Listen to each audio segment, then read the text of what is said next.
Voici votre émission Info.tvc.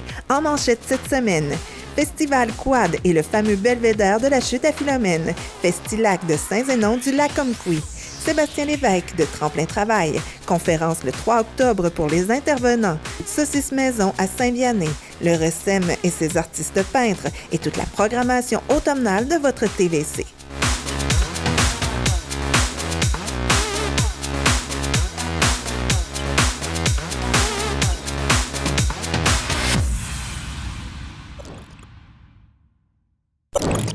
Pour nous joindre, composez le 88 629 4503 ou écrivez-nous à journaliste@tvcmatapedia.com. Restez à l'affût de toutes nos activités en nous suivant sur Facebook. Vous pouvez également regarder nos émissions en vous abonnant à notre chaîne YouTube. Bonjour et bienvenue à cette toute nouvelle édition d'Info.tvc. Cette semaine, encore une fois, plein de sujets aussi diversifiés les uns que les autres. Et on commence tout de suite avec deux sujets qui concernent le quad dans la Matapédia. Premièrement, Nathalie est allée rencontrer André Blouin, le président du Club Quad, pour faire un retour sur le Festival Quad qui a eu lieu en début septembre. Et tout de suite après, cet été, nous sommes allés prendre des images de l'inauguration du belvédère, qui est aussi une initiative du Club Quad de la Matapédia. Monsieur Blouin, on est ici pour parler du Festival Quad qui avait lieu la fin de semaine dernière. J'ai participé pour prendre quelques images. Ça a été fort agréable, vraiment bien organisé. Puis chaque je pourrais dire, circuit a ses guides aussi. Vraiment, j'imagine que ça s'est bien déroulé comme à l'habitude. Bonjour. Oui, ça s'est très bien, déroulé. C'est notre 19e qu'on faisait Festival Quad Matapédien. Puis on avait déjà trois bonnes pratiques le Festival Quad gaspésien les années antérieures. Ça fait que c'était notre 22e de suite. Notre 19e Matapédien. Et je pense que ça a très, très bien été. On avait près de 300 personnes qui ont participé à l'événement, qui ont roulé. Ils sont partis heureux et bien contents et à promesse de revenir. Oui. Bien, personnellement, j'étais accompagnée par un conducteur qui, lui, ça fait 17 ans qu'il venait. Est-ce qu'il y en a beaucoup comme ça qui reviennent année après année? Il y a un groupe qui reviennent à chaque année depuis 15, 17. Lui, ça fait 17, j'en ai 18. Il y en a plusieurs d'une dizaine d'années. Ils viennent se rencontrer ici, ils viennent rencontrer d'autres gens qui connaissent juste au festival, puis ils se font des amis, puis c'est des gens même, lui, que tu avais avec toi, il était commissaire. On a 4 commissaires de l'extérieur qui sont guides sur nos sentiers. C'était un peu exceptionnel. Ils viennent 2 semaines d'avance, 1 semaine d'avance nous aider à préparer l'événement parce qu'ils trouvent qu'on a du plaisir, c'est beau, puis ils sont toujours émerveillés des endroits et de la qualité des sentiers. Si on parle des endroits à visiter, il y avait la grippe espagnole, il y a le marais les chutes et marais dans le coin de Saint-Alexandre. Est-ce qu'on peut parler des autres attraits aussi qu'il y a au travers de tout ça? Bien, on fait le tour des tours d'observation qui ont été construites par le TEV-VTT. Le belvédère de la chute à Philomène, ça attire beaucoup de monde. Les gens viennent de partout, là, l'Outaouais, Toronto, Nouveau-Brunswick. On veut voir le belvédère. Ils ont vu ça sur Internet, YouTube ou Facebook, puis on veut le vivre. Là. Ça fait que c'est important de voir quelque chose, puis le vivre, c'est 2 choses. Puis c'est des endroits qu'ils connaissent. C'est réputé, la Matapédia, pour les plus beaux sentiers au Québec. Il y en a qui ne sont pas gênés, ils nous disent, qui vont partout, qui disent les plus beaux sentiers au monde. Nous autres, on répète ça. Ben oui. Et là, c'est le 20e qui se prépare. Qu'est-ce qui va se passer de plus? C'est difficile d'imaginer plus encore. Pour le 20e, là, on fait un événement spécial. Là. La famille Pinchot est en spectacle le dimanche soir au souper. Et pour ceux qui connaissent la famille Pinchot, là, c'est un spectacle exceptionnel. Pour ceux qui ne connaissent pas, bien, allez voir sur Internet. Ça va vous donner le goût de participer à l'événement.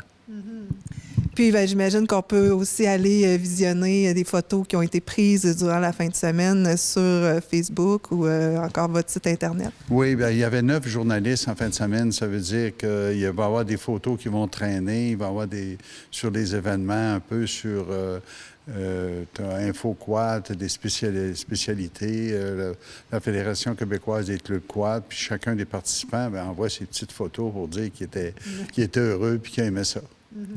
Alors, merci beaucoup, puis on se donne rendez-vous l'an prochain. Merci, au plaisir. Bienvenue et merci d'être ici pour l'inauguration du belvédère de la chute à Philomène. Même si je suis ni maître ni cérémonieux, c'est avec grand plaisir que j'agis comme maître de cérémonie pour l'inauguration du belvédère de la chute. La première chose que je vais vous mettre un peu, c'est en contexte. Pourquoi chute à Philomène? Je vais vous l'expliquer dans un bref détail.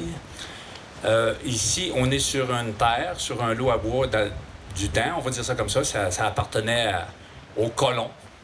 Puis ici, sur le dessus de la butte, près d'ici en arrière, là, c'était le chemin qui reliait Saint-Alexandre à Amqui. La route qui montait du lac Saumon n'existait pas. Là, on parle de chevaux, on parle de raquettes, on parle pas de voiture, là. Donc, Madame Philomène avait sa maison sur la butte là-bas et c'était comme un relais. Le monde arrêtait de se réchauffer, le monde pouvait même passer la nuit. C'était une madame très recevante. Fait que du nom des chutes à Philomène parce que la chute était sur sa terre. Fait que pour faire une histoire courte, c'était ça. Je disais tantôt, Saint-Alexandre, chute à Philomène, c'est associé. Vous êtes à Rimouski, vous êtes à Québec, vous êtes n'importe où. De où tu viens? Saint-Alexandre-des-Lacs. Connais pas. Chute à Philomène. Ah! Je suis déjà allé, je sais ce que c'est. Fait que c'est vraiment Saint-Alexandre, chute à Philomène, ça va ensemble. Pour nous autres, quand André et c'est Serge, me semble, qui était avec lui, nous ont rencontrés pour nous présenter le projet.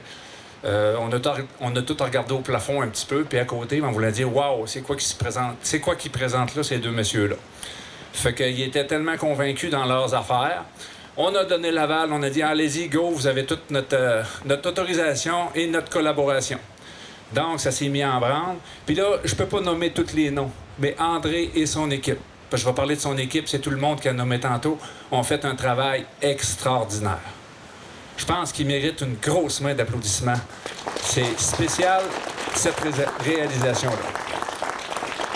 Nous, ici, à Saint-Alexandre, on veut continuer à développer les chutes. C'est pas facile. C'est quand même un site d'intérêt esthétique. On peut pas faire ce qu'on veut ici. Il y en a deux dans la vallée de Natapédia. Ils sont tous les deux à Saint-Alexandre. C'est le Marais et c'est les chutes à Philomène.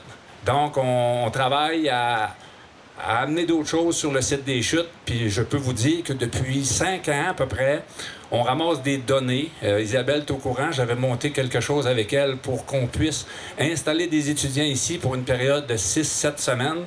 Et dans ces 7 semaines-là, depuis 5 ans, on répertorie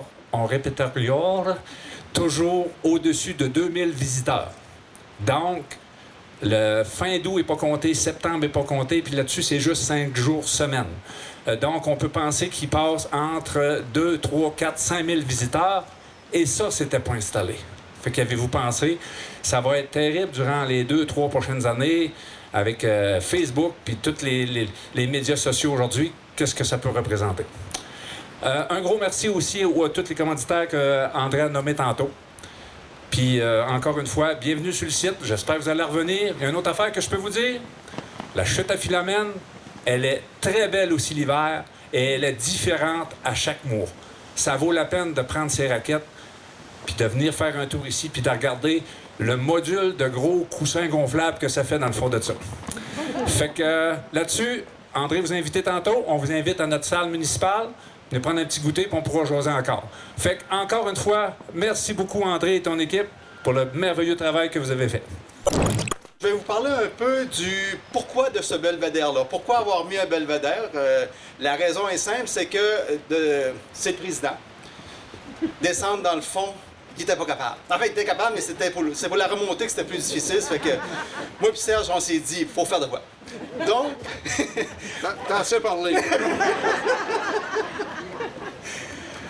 Donc, on a dit, bon, ça prendrait une façon de voir ce belvédère-là, de voir les chutes sans avoir nécessairement l'obligation d'aller en bas. Pour venir à la chute l'hiver, c'est très beau l'hiver aussi. Donc, on s'est dit, ça prend un point d'observation. Au départ, c'était seulement ça. Mais en faisant le tour du site, on se rend compte rapidement que c'est impossible d'avoir un point d'observation simple. La réponse la plus simple, c'est le belvédère que vous voyez ici. Il fallait pouvoir s'avancer au-dessus du vide pour réussir à voir la chute, étant donné qu'elle est au fond d'un fer à cheval.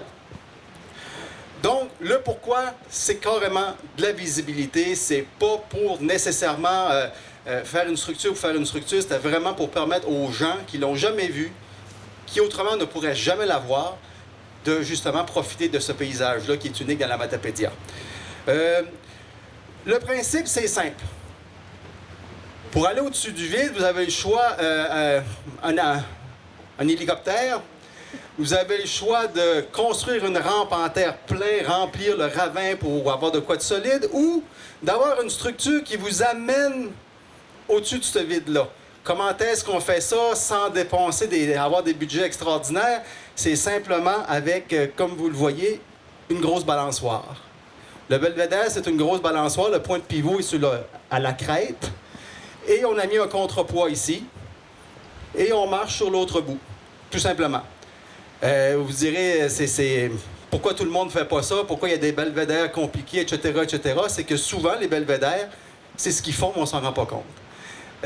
Si vous allez sur le belvédère du fer à cheval dans le Grand Canyon, qui est en passant à l'entour de 21 mètres de portée, ici, vous en avez 20. C'est quand même une infrastructure qui est très intéressante en termes d'ingénierie, en termes d'accès, et à un coût beaucoup moindre que beaucoup des belvédères que vous allez pouvoir rencontrer. Pourquoi? Bien, c'est que chaque élément a été pensé pour avoir deux fonctions, tout le temps. Plan A, plan B, comme dans la vie. C'est-à-dire qu'ici, vous avez le plancher, mais en même temps, c'est le contrepoids. Ici, vous avez des bancs, mais c'est en même temps les garde-corps. Ici, vous avez une arche qui rappelle un peu l'arrière d'un bateau. C'est en même temps l'arche qui soutient les câbles. Les garde-corps, etc. Tout a deux fonctions, de sorte qu'il n'y a rien pour rien. C'est facile de faire compliqué, mais c'est souvent compliqué de faire simple. Donc, ce qui a l'air simple est souvent très intelligent. Maintenant, le belvédère, la forme générale, c'est un bateau. C'est pas un hasard, c'est voulu, c'est un bateau. Au lieu de s'avancer sur l'eau, on s'avance dans l'air. Donc, vous avez la forme effilée, en forme de triangle, oui. Mais la forme de triangle a aussi l'avantage de permettre une plus grosse surface ici pour le contrepoids. Ah, plan A, plan B. L'arche qui est là, oui, c'est le derrière d'un bateau, mais comme je vous disais, c'est aussi c'est le gaillard d'arrière d'un bateau. Les garde-corps ainsi que le gaillard d'avant à l'avant, le pont qui est surélevé. Le mât à l'avant, c'est une idée de G. Leroy. Ça vit dans la même continuité. C'est le mât de Beaupré. Les mâts ici à l'arrière, ça fait beau, oui, mais c'est encore là. Des mâts sur un bateau, c'est pas rare. Donc, vous voyez, c'est vraiment l'idée d'avoir un navire. Au niveau de la capacité, la force de cette structure-là, c'est que vous pourriez mettre jusqu'à, si vous trouvez la place, de mettre minimum 80 personnes sur le belvédère. Et à ce moment-là, vous auriez encore un facteur de sécurité de 10. Ça veut dire que théoriquement, vous pourriez mettre 800 personnes. C'est impossible, là. Mais c'est le facteur de sécurité, c'est 10. Là, vous allez me dire, mais quand je vais sur le bout, ça bouge un petit peu. Oui, ça bouge un petit peu. Et c'est normal.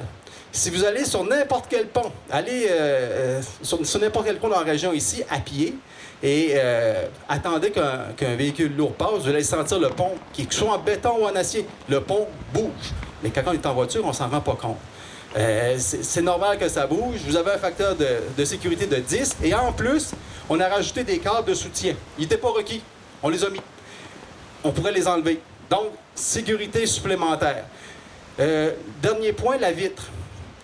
On voulait avoir un plancher vitré. Parce que c'est quand même intéressant. C'est à la mode. En Asie, vous allez voir tous les belvédères, il y en a des énormes avec de la vitre, mais ils ont un budget que peut-être qu'on n'avait pas. Et aussi, le fait de mettre de la vitre partout on aurait empêché notre objectif qui était de permettre à tout le monde d'y avoir accès. C'est pas tout le monde qui trouve ça agréable d'être sur une vitre. Bon. Donc, pour des questions de budget, des questions pratiques, on a mis seulement une vitre qui est quand même d'une bonne grandeur, à l'extrémité, fait que vous pouvez voir le vide sous vous. C'est une expérience intéressante. Si vous voulez pas quelqu'un l'enjambe, tout est possible. Juste une chose, on a mis une couche d'usure sur cette vitre-là, mais on demande aux gens de s'essuyer les pieds quand même, de ne pas faire exprès. Oui, il y a une couche d'usure, mais on ne voudrait pas la changer nécessairement la première année. Si ça fait 10 ans, c'est correct, c'est permis. Donc, de faire attention lorsque vous marchez sur la vitre, pas faire exprès pour... essuyez-vous les pieds un peu avant, s'il y a du gravier, ça va aider la cause.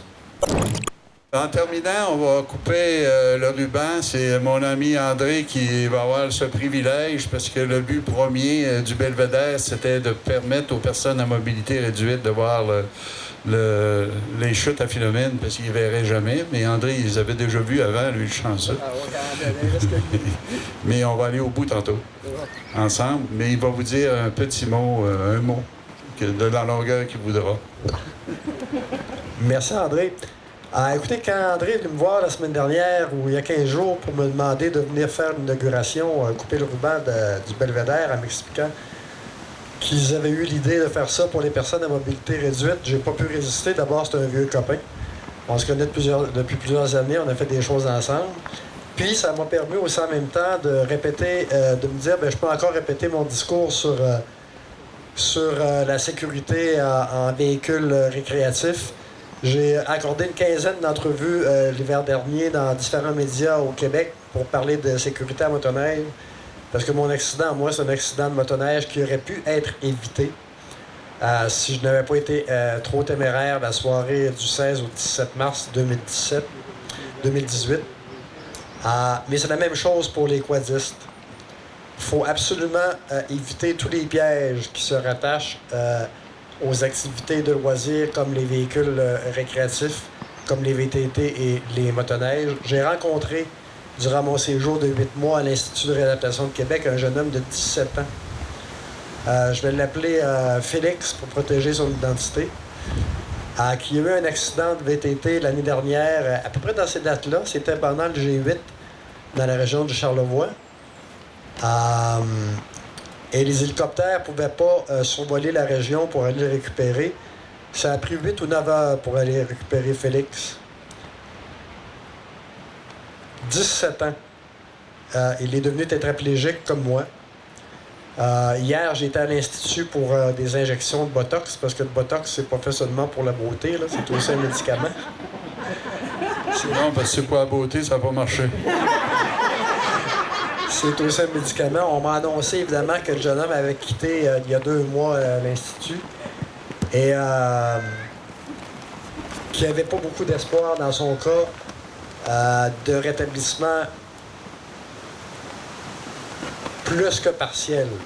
Dans mon cas, certains le savent, je marche. Je peux marcher maintenant avec l'aide d'une marchette ou encore avec l'aide de quelqu'un. Je peux marcher sans instrument, mais quand même. Mon message demeure le même. Il y a des pièges dans l'activité des véhicules récréatifs, autant en motoneige qu'en VTT. Il faut absolument que vous les évitiez, genre du quad. C'est important. La vitesse, l'alcool. Ce qui m'inquiète encore plus, c'est le cannabis maintenant qui est aussi accepté dans notre pays. Alors, il faut faire très attention. Rappelez-vous de Félix, 17 ans. Il avait toute la vie devant lui. Et un accident en VTT ou en motoneige, ça hypothèque pas seulement votre vie, ça hypothèque la vie de tout votre entourage, votre conjoint, vos enfants, tout votre entourage, vos amis, vos frères, vos sœurs, vos mères, vos pères. Tout le monde est touché par un tel accident. Alors, le plaisir dans la sécurité et dans la modération, à tout point de vue, c'est très important. Et bravo, André, pour ta réalisation. C'est extraordinaire, la réalisation de ton équipe. La seule chose que je déplore, c'est que tu avais une chance de mettre le Métapédia sur la carte des records et il te manque 2 mètres. Ça, je t'en veux. C'était juste une pratique. OK. Alors, bravo, et encore une fois, sécurité, j'en vois beaucoup de quadistes ici, là. Modération à tous les points de vue. Bravo, merci beaucoup de m'avoir invité. Merci, André. Merci beaucoup. On On le sait, dans la Matapédia, il y a plein d'activités. Nathalie est allée rencontrer Cindy Gagnon pour nous parler de la toute nouvelle édition du Festilac Country qui aura lieu à Lacomquie les 11 et 12 octobre prochains. Maître Gagnon, on est ici pour parler d'un événement qui va se produire à Saint-Zénon-du-Lacomquie. Bon, d'abord, c'est le Festilac. Est-ce qu'on peut parler un peu de l'événement? Mais ensuite, on va parler pourquoi qui va se ramasser des sous. Oui, donc ça va être une belle fin de semaine. On a 2 journées avec le Festilac Country. C'est vraiment un événement de 2 journées country où là, on va avoir pour le vendredi 11 octobre, ça va être Caro Laurando. Donc, elle va venir nous faire vraiment, elle et son band, une belle demi-journée country. Et le 12 octobre, le samedi, on va avoir en après-midi des spectacles aussi offerts par Herman Huet, qui est l'investigateur de l'événement. On va avoir aussi Manon Bédard, on va avoir Éric Bernatchez, puis j'oublie la dernière personne. Ça va être Nathalie Charbonneau. Puis on va avoir aussi des artistes locaux comme Hélène Gagnon. Hélène, d'ailleurs, elle va s'occuper dans l'après-midi de l'animation de l'événement. Puis dans la soirée aussi, là, tous ces artistes-là vont se partager la scène. Ça va être un super bel événement. Donc, c'est tous des artistes très énergiques. Donc, ça va être une super fin de semaine de festival. C'est un 20 heures, je pense, au complet là, de spectacles qui sont divisés vraiment là, en 2 soirées différentes. Donc, s'il y en a qui aiment mieux le vendredi ou d'autres qui aiment mieux le samedi, ils peuvent vraiment se départager là, les billets qu'ils préfèrent. Là. Ça va être génial. Et ça se passe où exactement? Ça va être à la salle paroissiale, donc la grosse salle du village, l'ancienne salle, pas la nouvelle. Et puis, c'est vraiment là, c'est une belle salle là, pour des événements de ce type-là, avec un beau plancher de danse. On a un beau setup là, pour accueillir des artistes comme ça. Là.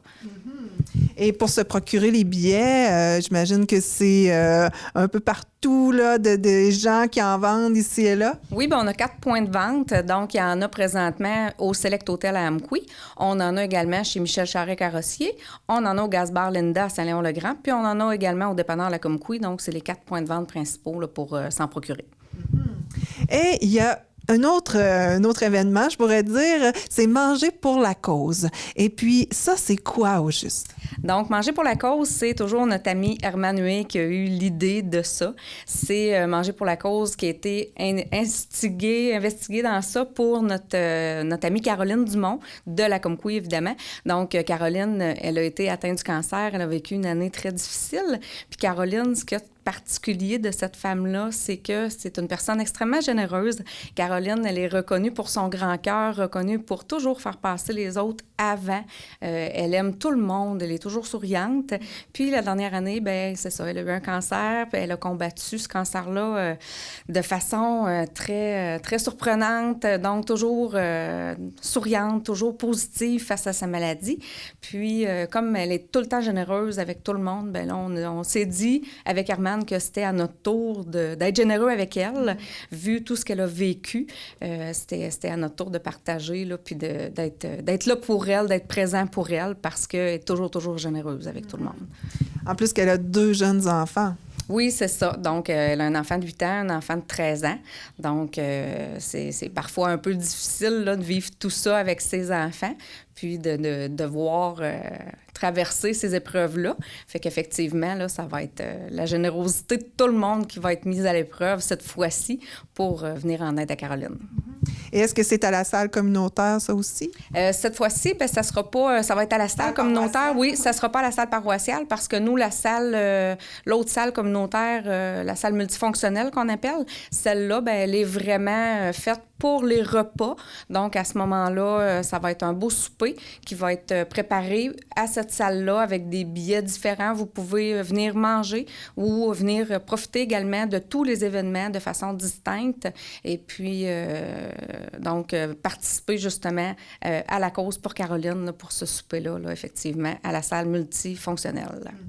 Et les billets, est-ce qu'ils sont en vente aux mêmes endroits qu'on disait tantôt? Oui, effectivement, au même point de vente. Donc, vous avez 3 billets différents aux mêmes endroits, là, toujours, oui. Alors, une belle fin de semaine qui se prépare. On rappelle les dates, les heures. Oui, donc le 11 octobre, Caro Laurando et son band. Le 12 octobre, vous avez les spectacles d'Hermanuet. Vous avez Manon Bédard, Éric Bernatchez et également, on disait, Nathalie Charbonneau avec les artistes locaux comme Hélène Gagnon. Vous avez le souper à la salle multifonctionnelle avec le spectacle en soirée, des surprises au souper également. Donc, peut-être des surprises de chansons durant le souper également. Le souper commence à 16h pour ceux qui sont intéressés. Et on me demandait souvent c'est quoi le souper qui est préparé. Donc, c'est un souper pizza, frites, dessert, breuvage inclus. Donc, souper un petit peu pour accommoder tout le monde. Puis, on n'oublie pas que c'est un souper donc de charité. Fait que c'est sûr que le but, c'est d'amasser des sous pour Caroline. Fait qu'il faut vraiment le voir comme un don là, pour tout le monde. Là. Puis, on vous attend en grand nombre. Là. Ça va nous faire plaisir de vous voir. Là. On est toujours très accueillants là, comme Couille. Fait que venez nous voir, venez nous trouver. Merci beaucoup, ça promet. Merci. Merci beaucoup. On vous présente le tout nouvel intervenant en employabilité de chez Tremplin Travail, Sébastien Lévesque. Sébastien Lévesque, tu es ici depuis janvier 2019 pour l'employabilité dans la vallée. Dis-moi exactement, c'est quoi ton poste, en quoi ça consiste? Moi, dans le fond, je suis en charge du projet de préparation à l'emploi, qui est un processus de groupe qui peut s'apparenter un peu au club de recherche d'emploi qui existait à l'époque, il y a plusieurs années. Fait que c'est ça, processus de groupe où, ensemble, là, on tente là, d'accéder à quelque chose d'intéressant au niveau du marché du travail. Là. Et là, il y en a un qui est en cours. C'est déjà commencé pour l'automne. Mais en janvier, il va y avoir un autre groupe qui va être formé. J'aimerais qu'on parle un peu plus de janvier. Les gens vont déjà pouvoir se mettre en tête, oui, je veux travailler. Alors, comment on fait pour t'approcher, là? Comment ça fonctionne? Ben ici, on est plutôt accessible chez Tremplin Travail. Quelqu'un, dans le fond, qui veut avoir du soutien là, dans ses démarches de recherche d'emploi se présente tout simplement chez Tremplin Travail, puis on trouve, dans le fond, la meilleure personne désignée pour l'aider. Il y a différents taux de service. Ça peut arriver que ce soit pas le processus de groupe, le projet de préparation à l'emploi qui soit le plus approprié. Ça, c'est, dans le fond, on gère là, cas par cas à ce moment-là. Fait que, dans le fond, quelqu'un qui veut avoir de l'aide peut tout simplement se présenter, puis on trouve des solutions. Dis-moi, est-ce qu'il y a des critères pour pouvoir se présenter, justement? Non, dans le fond, ici, Tremplin Travail, c'est Carrefour Jeunesse Emploi également. Mais Tremplin Travail, la particularité, c'est qu'on n'a pas de limite au niveau de l'âge. Fait que dans le fond, Carrefour Jeunesse Emploi, ça limite à 35 ans et moins. Mais Tremplin Travail offre les mêmes services pour la branche d'âge jusqu'à tant que les gens sont motivés à travailler. Mais j'imagine qu'on doit un peu préparer notre CV ou quelque chose comme ça avant de se pointer ici. Non, ben justement, les services d'aide à l'emploi, c'est ça, c'est pour ça qu'on est là. Donc, les gens, des fois, c'est au niveau des méthodes de recherche d'emploi, mais c'est beaucoup aussi les outils. Donc, CV, lettre de présentation, c'est toutes des choses là, qui sont offertes ici là, dans nos services. Fait que les gens, c'est principalement pour ça qu'ils viennent ici. Là. Et une fois qu'on est intégré dans le groupe, à quoi doit-on s'attendre comme activité, recherche? Au niveau du projet de préparation à l'emploi, c'est ça, dans le fond, on prépare tous les outils, on voit les techniques de recherche d'emploi, les gens font leur démarche, puis il y a des stages. Dans le fond, à l'hiver, c'est un long stage. En formule d'automne, là, c'est plusieurs stages d'exploration. Puis, à travers tout ça, en groupe, atelier de développement personnel, gestion du stress, confiance en soi, toutes des choses qui touchent en général tout le monde dans la société. Fait qu'on voit ça ensemble, puis on essaie c'est toujours en lien avec le marché de l'emploi. T'sais. On le traduit, dans le fond, là, pour que les gens aient plus de facilité à intégrer le marché du travail à ce niveau. C'est souvent en se découvrant qu'on peut découvrir ce qu'on veut faire dans la vie. Et puis, les emplois qui sont beaucoup en demande, les employeurs, qu'est-ce qu'ils recherchent exactement, là, majoritairement dans la vallée? En termes au niveau du service à la clientèle, il y a encore beaucoup de demandes, là, il y a beaucoup de roulements là-dedans. Mais actuellement, dans le contexte, il y a vraiment, dans à peu près tous les domaines, là, il y a de la demande beaucoup. Là. Disons que c'est un bon temps là, pour les gens qui veulent travailler. Là. Il y a beaucoup d'emplois disponibles là, dans tous les genres. Alors, si les gens veulent avoir plus d'informations, j'imagine qu'ils peuvent te contacter. Bien, certainement. Hein. Les gens n'ont pas à se gêner, fait qu'ils peuvent appeler chez Tremplin Travail puis demander à parler à Sébastien si le projet de préparation à l'emploi, processus de groupe, les intéresse. Sinon, on a assurément d'autres services pour répondre à leurs besoins. Mais avant de terminer, j'aimerais que tu me donnes un exemple d'une réussite, là, qu'on ait ça en tête un peu, là, après avoir fait le processus. Dans le fond, de cet hiver, là, il y a j'ai quelqu'un qui est maintenu en emploi au métro d'Amqui. Très heureuse encore, j'ai reparlé dernièrement, super motivée, vraiment heureuse d'avoir accès à son emploi. Puis j'en ai un autre aussi là, qui travaille là, pour une quincaillerie, puis aussi toujours très content de son emploi. Fait que c'est des gens là, pour qui, assurément, le projet de préparation à l'emploi va avoir été positif dans leur vie. Merci beaucoup, Sébastien. C'est un plaisir. Merci.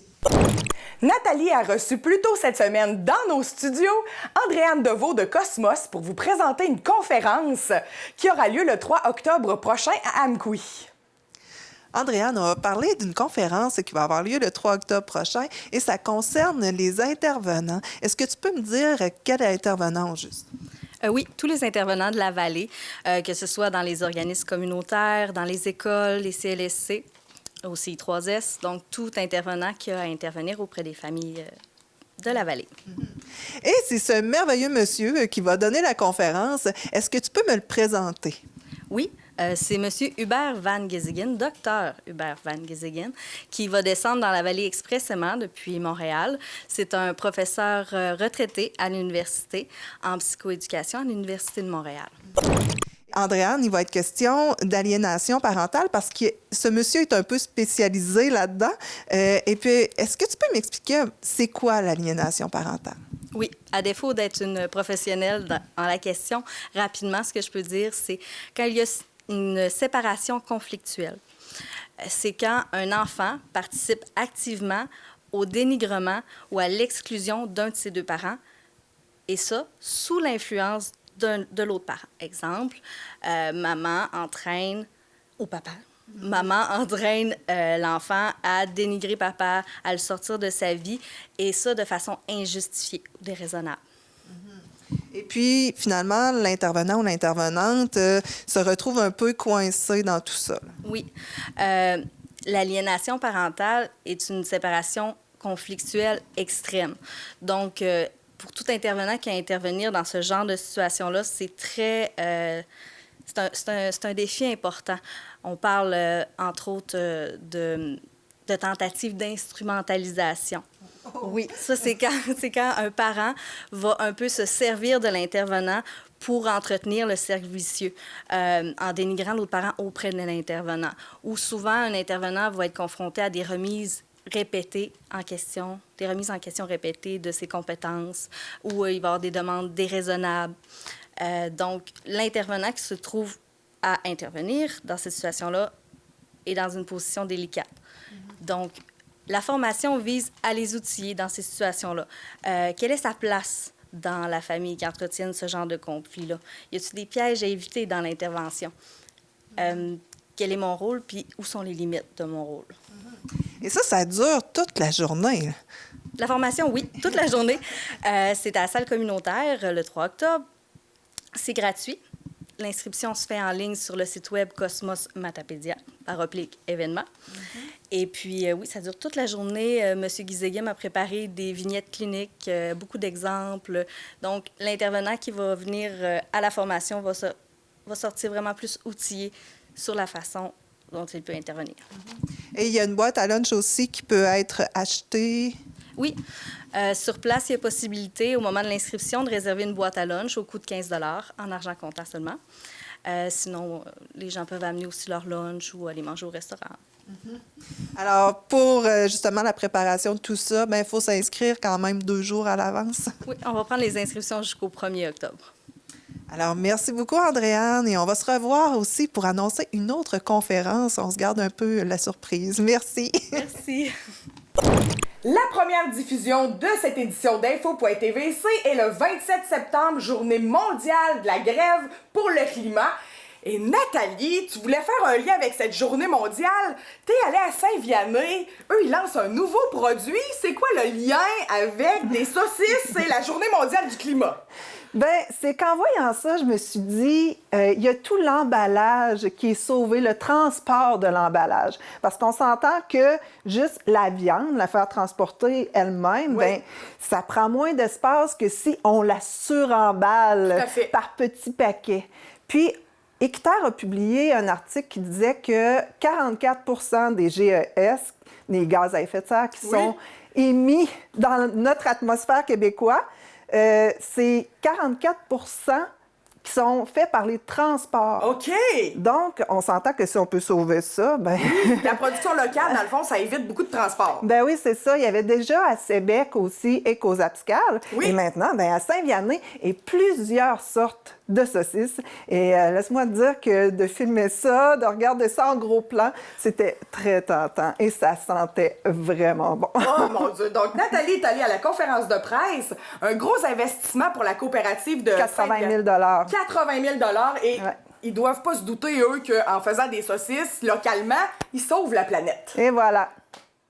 Aujourd'hui, je pense que on fait quand même la promotion de nouveaux équipements, mais en même temps, il faut être fier de ce qu'on a. Moi, je suis là depuis le début, dans la coopérative, là, et je vous dis que la fierté, on l'a. Quand il y a eu la possibilité d'acheter de nouveaux équipements, ça n'a pas été une traînerie pour le comité de développement. Je pense que Mélanie a commencé juste à expliquer la demande, et tout de suite, la demande, ça a été un oui collectif autour de la table pour dire oui, on accepte le montant qu'ils nous demandent. Le comité de développement est très, très heureux.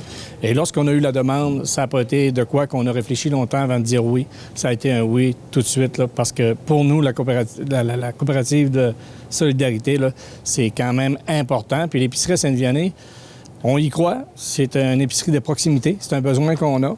Et je pense faut en être fier, parce que moi, quand je regarde qu'est-ce qu'on a en arrière de nous autres, qu'est-ce qu'on a devant aussi, je peux vous dire qu'on n'est pas gêné que le monde vienne chez nous.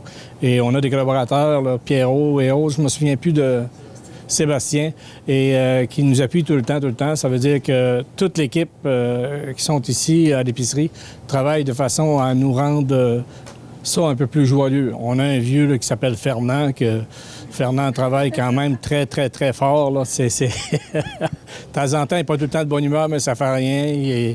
C'est un gars qui travaille fort pareil. Ouais, ça, c'est quand Mario l'a rencontré, il est moins de bonne humeur. Mais à part de ça, tout va bien. Puis du côté de la municipalité, on a toujours été partie prenante du projet. On n'a jamais abandonné. Je pense que le local qu'on a ici, là, vous le voyez, on ne charge pas de location de frais pour le local. Je pense que ça nous aide même, parce que s'il n'y aurait personne ici, c'est nous, la municipalité, qui sera obligé de subvenir à tout le chauffage que ça pourrait prendre là-dedans. Et quand on dit que c'est un plus pour la municipalité, bien, la municipalité est fière d'investir à travers ce projet-là.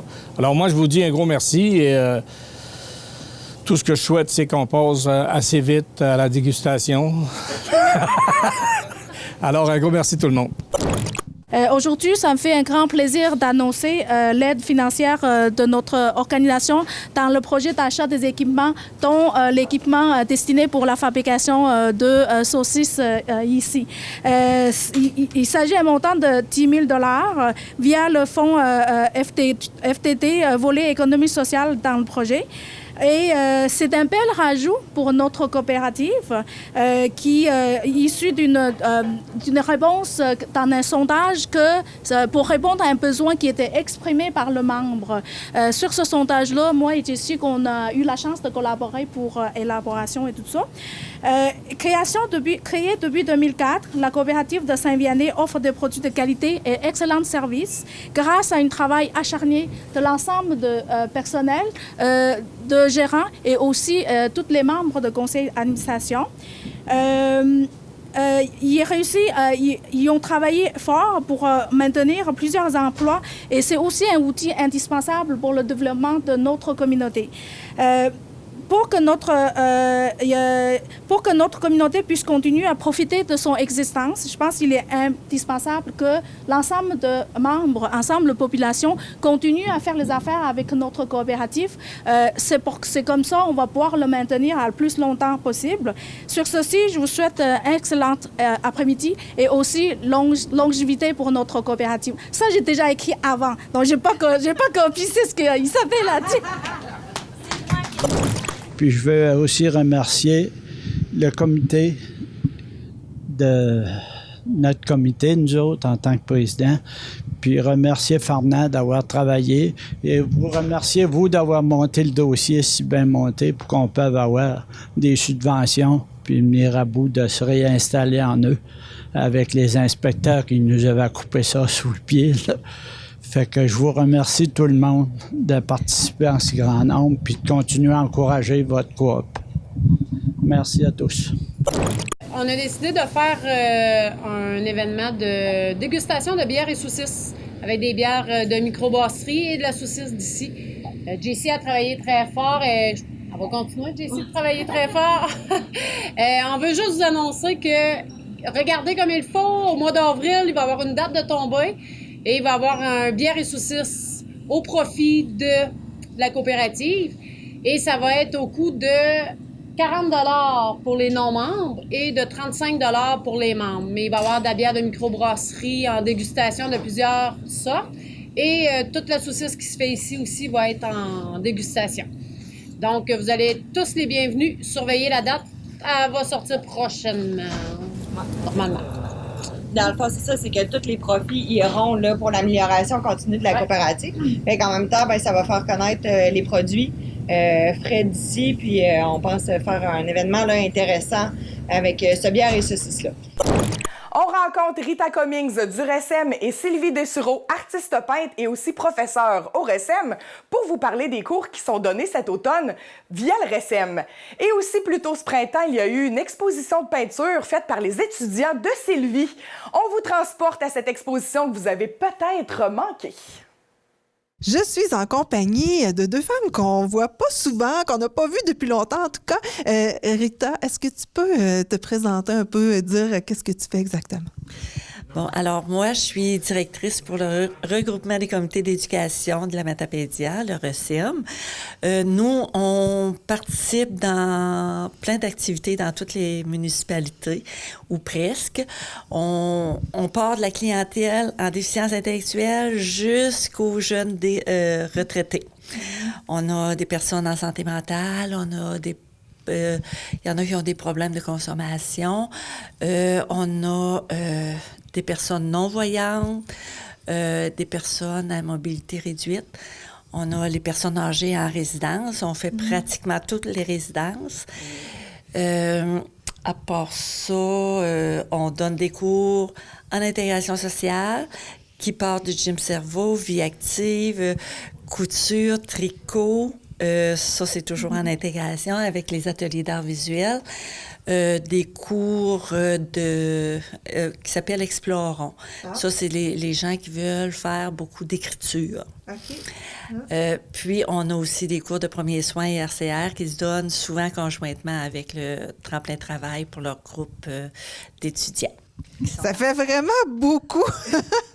Et puis, il y a des cours de peinture, c'est ça, au travers tout ça. Et nous avons Sylvie Dessureau ici. Le cours de peinture, est-ce que ça s'adresse à des gens qui ont déjà une base pour peindre ou c'est un peu n'importe qui peut? Ça peut être n'importe qui. Ça peut être des débutants comme des gens qui ont déjà fait de la peinture. C'est la peinture... différents médiums comme l'acrylique, la peinture à l'huile, l'aquarelle.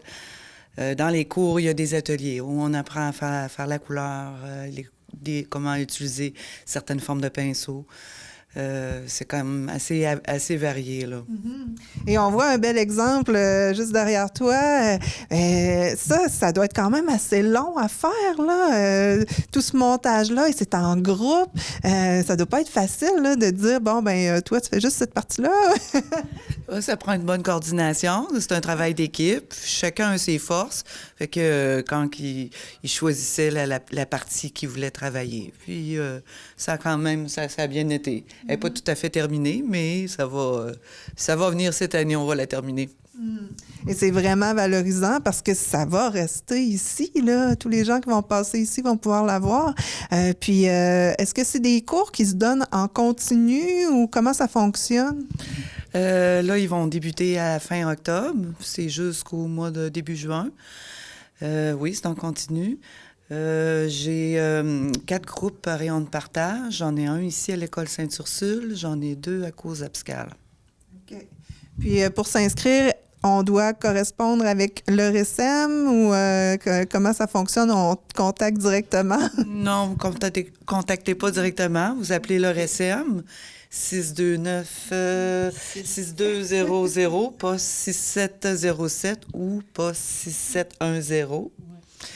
Ou sinon, si vous pouvez appeler à rayon de partage. Okay. Là, je ne connais pas le numéro par cœur. Puis, il y avait aussi de la peinture qui s'était faite cet été. Est-ce qu'on peut parler un peu de l'exposition qu'il y avait eu, là? Le grand vernissage. À la fin de l'année, je fais toujours des activités avec mes élèves. Il y a des années où on part toute une journée, puis on va visiter des artistes, genre comme à Carleton. On fait une petite route des arts, finalement. Puis cette année, j'ai décidé de faire une méga exposition avec tous mes élèves que j'ai eus cette année. Alors, on a fait ça au 5e. On avait la possibilité de l'emplacement. Alors, ça a été vraiment une très belle expérience. Mes élèves ont adoré. Ce qui était agréable, c'était toutes les petites salles. Alors, c'était pas tout le monde qui était tout tassé. On se promenait, puis ça pouvait prendre... une heure et demie comme il faut avant de tout voir, là. Puis même, il y en a qui revenaient 2-3 fois. Ça a été vraiment une belle expérience. Bien, justement, on va aller voir cette exposition. On a des images. Mais avant, j'aimerais qu'on rappelle le numéro de téléphone du RSM pour ceux et celles qui aimeraient pouvoir avoir des cours dans tous les domaines que tu as dit. Oui. Alors, vous pouvez appeler au 418-629-6200, poste 6707. Puis, on donne aussi des cours d'informatique de base, tablette, iPad. Vous pouvez appeler n'importe quand. Merci beaucoup à vous deux. Bien, merci. Bienvenue à tous. J'aimerais ça, premièrement, que tu m'expliques. Aujourd'hui, il y a 60 exposants de partout dans la Matapédia qu'on peut regarder leurs œuvres sur tous les murs ici du 5e étage à l'École Sainte-Ursule. Il y a un point commun entre ces 60 exposants-là. C'est toi, par l'entremise des cours offerts au RSM. Oui. Parle-moi un peu de ces cours-là. Bien, c'est des cours qui font partie d'un programme en intégration sociale. On a ouvert un volet art. Donc, c'est des cours qui ne sont pas nécessairement pour faire des œuvres d'art. C'est plus pour développer le développement personnel, par exemple, l'estime de soi, contrer l'isolement, apprendre des techniques aussi, des techniques artistiques. Alors, chacun vient chercher ce qu'il a besoin, puis il se développe des amitiés dans chaque groupe, puis c'est vraiment plaisant, là. Il y a beaucoup de talent et mes étudiants explorent beaucoup de techniques aussi. Enfin, c'est très plaisant. Ça fait quand même plusieurs années déjà que vous faites ça. J'imagine on rentre en contact aussi avec l'humain derrière, là, parce que c'est un peu le but du cours, là. Oui. Il y a des gens que vous avez suivis, j'imagine, depuis vos premières années, qui vous ont suivis, en fait. Oui. Comment est-ce qu'on voit ça évoluer, là? Qu'est-ce qui ressort de là? C'est sûr que j'ai vu les premières peintures se créer jusqu'à maintenant, après plusieurs années. Tu vois toute l'évolution de la personne, ce qui est merveilleux. Mais chacun évolue de sa façon. C'est-à-dire, c'est qu'une personne fait en moyenne 30 à 35 tableaux par année, va évoluer beaucoup plus vite qu'une personne qui va en faire 3, 4. Ça dépend beaucoup du temps qu'ils peuvent mettre là-dedans ou de l'intérêt, parce que rendu chez eux, bon, ben des fois, ils ont des petits-enfants, ils ont d'autres occupations, fait qu'ils peuvent mettre moins de temps au niveau de la peinture. Mais ce qui est intéressant, c'est justement de voir tout le cheminement de chaque personne.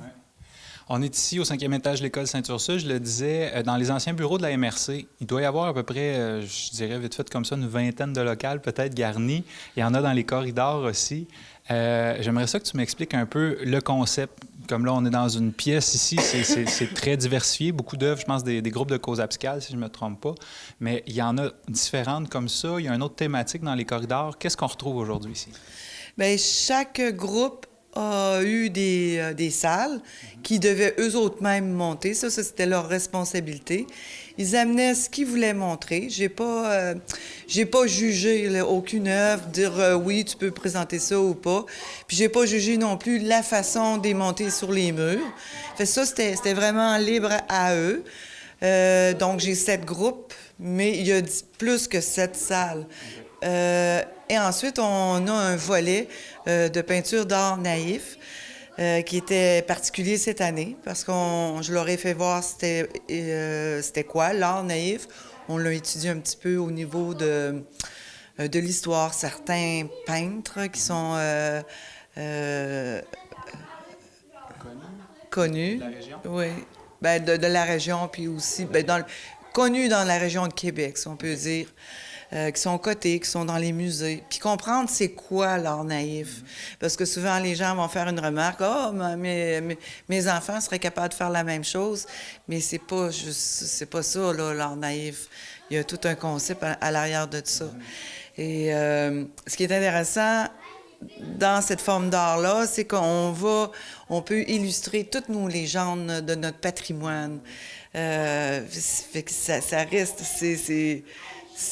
C'est un côté que j'aime de l'art naïf, même si c'est pas ma forme d'art préférée, là. On se permet plus facilement d'aller dans la fiction. Oui, puis dans notre monde monde intérieur, là, oui, dans l'imaginaire. Super. Et puis, en terminant, j'imagine qu'il y a d'autres sessions qui vont commencer l'automne prochain. Si jamais il y a des gens qui voient ça, parce que ça, on va le voir au mois de septembre, est-ce que c'est possible pour les gens de participer, de s'inscrire dans un de ces cours-là? Oui, c'est possible. À ce moment-là, ils ont juste à contacter le bureau du SM au 418-629-6200, poste 6707, puis demander de s'inscrire pour les cours de peinture. Puis on va les référer parce qu'ils se donnent à différents endroits, tout dépendant de la région où ils habitent. Okay. Sylvie Dessureau, félicitations pour cette extraordinaire exposition et merci beaucoup. Bien, merci. Merci beaucoup, puis merci à toi aussi.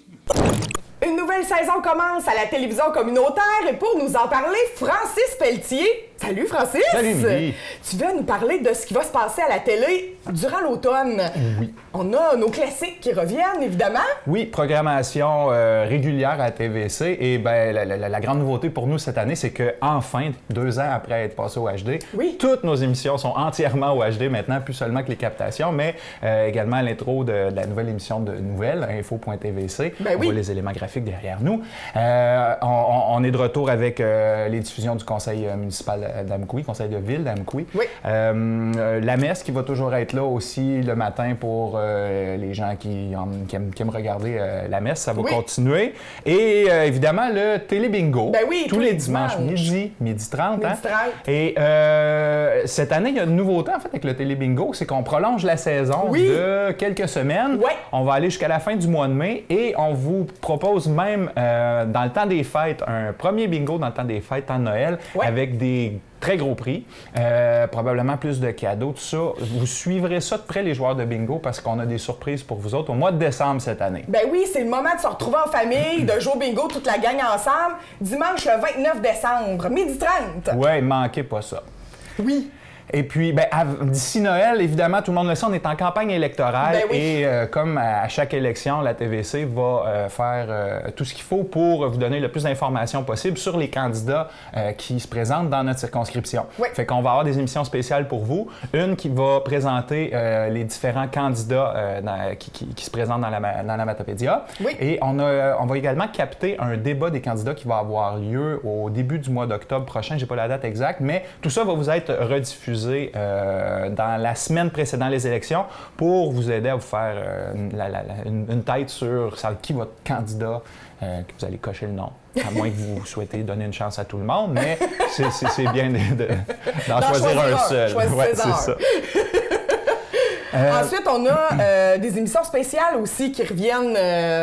Oui, on a plusieurs captations qui ont été faites au cours des derniers mois, qu'on va vous présenter en exclusivité sur la TVC. On a commencé déjà la semaine dernière avec la captation d'une conférence 100 degrés. C'était le président, pas le président, mais le directeur général de l'Association des marchés publics du Québec qui venait nous donner des trucs pour comment mettre plus de produits locaux dans notre assiette. Cette émission-là est déjà passée sur nos ondes, mais est encore disponible sur notre chaîne YouTube et sur notre site Internet. Vous pouvez aller voir ça. On a le gala annuel du Club de patinage artistique Mirabel d'Amkoui qui s'en vient prochainement aussi, manquez pas ça. La Coupe des Jardins en curling qu'on a capté au mois de mars qui va vous être diffusée. Le gala de la réussite du CEMEC, les jeunes étudiants du cégep, lesquels ont été récompensés, etc. Vous allez voir ça sur nos ondes. On a également le gala du hockey mineur. Primaire en spectacle, c'était une première. On est habitué de voir les secondaires en spectacle, cégep en spectacle. Mais là, dans la vallée, l'année dernière, on a eu pour une première fois primaire en spectacle. Et il faut dire que les numéros sont relevés beaucoup plus que ce qu'on s'attendait. Ben oui, c'est presque un secondaire en spectacle. Oui, alors grande qualité de spectacle de ce côté-là. On va vous présenter notre Assemblée générale annuelle. La meilleure émission de toute l'automne. Manquez pas ça. Hein? Au mois de novembre, on va être en direct de nos studios en plus. En plus! À ne pas manquer. Et on va vous présenter Réciproque, qui est le court-métrage de Christophe Moquin, un jeune bénévole à la TVC que vous voyez animer le Télébingo le dimanche. Donc, il a travaillé sur un projet personnel. La télévision communautaire lui a donné un petit coup de main pour capter et monter ses affaires. Donc, vous allez pouvoir voir ça prochainement sur nos ondes. Et on a eu un succès l'année dernière, Héritage, notre nouvelle émission. Est-ce que ça revient cette année? Absolument. On est déjà en train de travailler sur la 2e saison d'Héritage. On a déjà 3 personnalités de tournée. Je vous dévoile en primeur des noms déjà. Laval Morin qui s'en vient. On a Jean Guérillot de Saint-Léon-le-Grand et également Pierre Lucier, un peintre de renom international, mais qui est matapédien pratiquement tous les étés du côté de Saint-Irène. Donc, ces 3-là qui s'en viennent. On a 5 autres tournages qui sont en train de se planifier d'ici Noël. Et on va avoir donc une toute nouvelle saison à l'hiver 2020 qui va vous être présentée. Et pour vous faire patienter un petit peu, on va vous repasser au mois de novembre, mois de décembre, la première saison en fait, mais là en bloc d'1 heure, dans le fond, une émission entière consacrée à une personnalité matapédienne plutôt que les séparer en 2 demi-heures. On vous fait ça dans un seul bloc d'1 heure. Vous allez voir ça au cours du mois de novembre et mois de décembre. Donc, chaque semaine, plein d'émissions 100% matapédiennes. Et n'oubliez pas que nous sommes aussi disponibles sur YouTube. Cherchez-nous, TVC Matapédia. Abonnez-vous à notre chaîne. Allez sur notre site web. On est présent sur les médias sociaux aussi, Facebook, Instagram, maintenant pour les jeunes. Donc, à ne pas manquer, la télévision communautaire, un incontournable dans la Matapédia. Partout. Partout.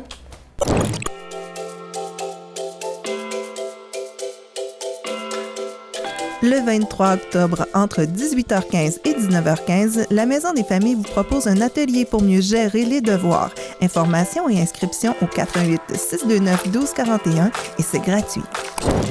Toujours à la Maison des familles, les parents qui souhaitent améliorer leur coparentalité peuvent s'inscrire gratuitement à 3 rencontres qui auront lieu entre 17h et 20h le 29 octobre et les 12 et 26 novembre.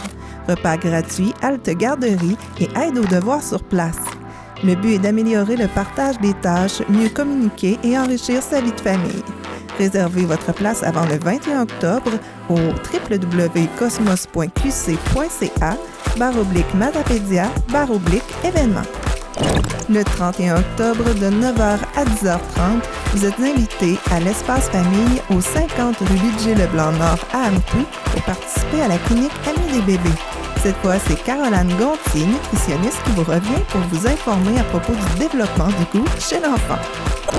Le Club de curling de la Vallée vous invite du 7 au 18 octobre, à l'exception des samedis et dimanches, à essayer ce sport gratuitement.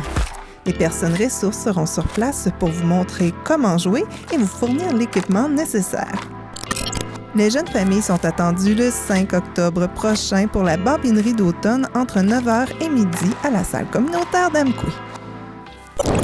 Merci d'avoir été des nôtres encore une fois cette semaine. Vous pouvez toujours jouer au Télébingo ce dimanche 12h30 et en diffusion spéciale cette semaine, le gala du club de patinage artistique Mirabel d'Amqui. Bonne semaine. Informatique Barrest est responsable de l'entretien du matériel informatique de votre TVC. Informatique Barrest, vente et réparation d'ordinateurs, services commerciaux et résidentiels. 418-629-INFO.